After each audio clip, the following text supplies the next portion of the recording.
সংবাদমেল পাতিছোঁ আমাৰ ক্যান্ডিডেট আজি আমাৰ নমিনেশন পাস হৈছে সো আমি এই বিটিসি ইলেকশনত আমি সক্ৰিয়ভাৱে অংশগ্ৰহণ কৰি এই সমষ্টিটো জিকাই নিবৰ বাবে আমি চেষ্টা কৰিম আৰু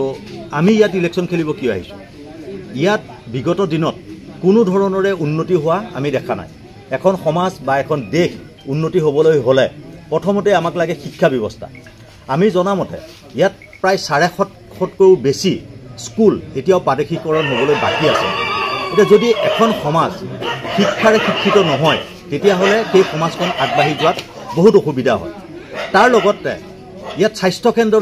স্বাস্থ্য খণ্ডটো তেনেকুৱা ধৰণৰ বিশেষ উন্নতি হোৱা আমি পৰিলক্ষিত হোৱা নাই এটা আম আদমি পাৰ্টিৰ প্ৰথম লক্ষ্য হৈছে এখন সমাজক শিক্ষিত আৰু সুস্বাস্থ্য কৰি ৰখাটো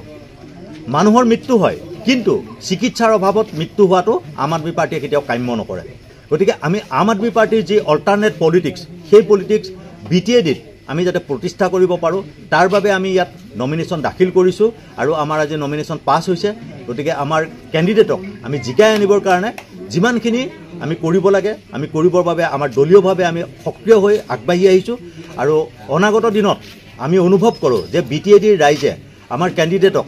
জিকাই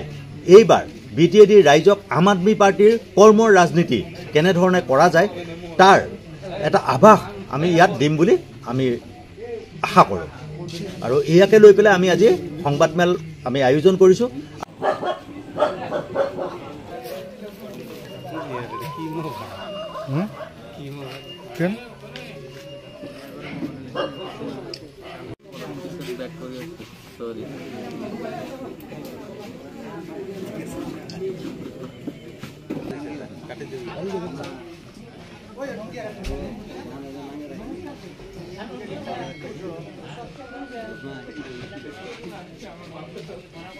এটা বসো খালি আছে